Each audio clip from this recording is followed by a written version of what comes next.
Hello friends, आज के इस वीडियो में हमें सीखना है मार्क्यू टूल। मार्क्यू टूल बहुत सारे पर्पस के लिए यूज़ किया जा सकता है। जैसे कि अभी हम यहाँ पे ये पॉइंट पे अगर क्लिक करते हैं तो यहाँ पे हमें बेसिकली 4 टाइप्स टूल दिखते हैं, जैसे रेक्टेंगल है, इलिप्टिकल है, सिंगल रो मार्क्यू है and single column marquee tool है। ठीक है, सपोज हमने रेक्टेंगुलर टूल लिया, सिलेक्शन मैंने यहाँ पे दिया एज ए एग्जाम्पल के तौर पे मैं आपको ये बता रहा हूँ। अभी इस एग्जांपल को अगर मुझे मूव करना है, अगर ये इतना बैकग्राउंड मुझे नहीं चाहिए तो मैं सिलेक्शन टूल लूँगा और इसे सिंपली आउट ऑफ कहीं पे भी जहाँ पे मुझे चाहिए वहाँ पे लेके जाऊँगा।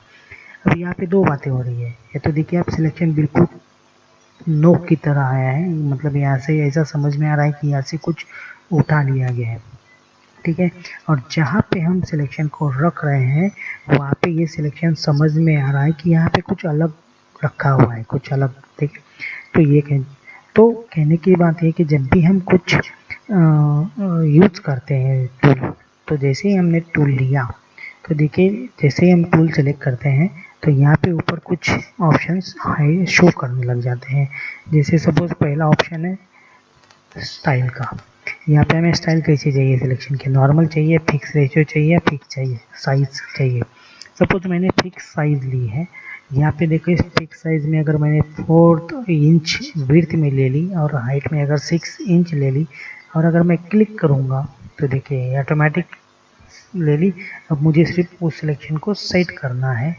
अभी ये डायरेक्टली कट करेगा उसको। ओके, पहले ही हमें इसे जब हम क्लिक करेंगे तभी हमें इसको प्रॉपर क्लिक करना है। जब हम लेंगे इसे तो प्रॉपर क्लिक करना है ताकि कोई पोर्शन कट ना हो।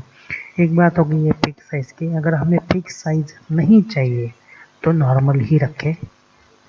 दूसरी बात आ गई यहाँ पे फेदर की।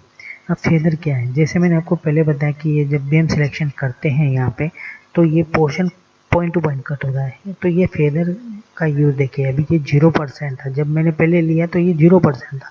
अब मैं इसे 20% ले रहा हूँ और अब मैं सिलेक्शन कर रहा हूँ यहाँ पे। ओके, अब मैं यहाँ पे ये सिलेक्शन कर रहा हूँ और इसे मूव कर रहा हूँ, देखिए। ओके, थोड़ा सा मतलब इतना नो नहीं आया यहाँ पे। अगर बैकग्राउंड में हम कुछ रखे तो ओके समझ में आएगा। अब यहाँ पे देखिए, यहाँ पे जल्दी समझ में नहीं आएगा कि यहाँ पे कुछ रखा है। ओके, समझ में नहीं आएगा, ऐसा लग रहा है कि जैसे नीचे बैकग्राउंड है कुछ। तो ये एडवांटेजेस होता है हमें फेदर का। उसके साइड में दिए सिलेक्शन अगर हमें कम ज़्यादा करने हैं तो सपोज मैंने ये सिलेक्शन दे दिया, अगर ये ज़्यादा है मुझे या कम है मुझे बढ़ाना है तो ये प्लस के लिए है, मुझे सिर्फ प्लस बढ़ाना है, ये प्लस हो गया। सपोज मुझे माइनस करना है तो ये तीसरा ऑप्शन यूज़ करना है, माइनस कर लीजिए। ओके, या फिर मुझे सिर्फ कहीं पे सेंटर में चाहिए तो ये इंटरसेक्ट करके एक ऑप्शन है यहाँ पे। सिंपल मैं जितना सिलेक्शन दूंगा उतना ही रहेगा, बाकी सब निकल जाएगा। तो ये यूज़ होते हैं सिलेक्शन टूल और ये मार्क्यू टूल के। ओके, जब भी हम कोई भी सिलेक्शन का टूल लेते हैं तो ये ऑप्शंस हमें ऊपर शो होने लग जाते हैं, तो ये इस बात का आपको ध्यान रखना है। उम्मीद है आपको ये इस लेक्चर में जो हमने पढ़ा सिलेक्शन और सिलेक्शन टूल, तो ये आपको समझ में आया होगा। ओके, तो आज की इस लेक्चर में बस इतना ही।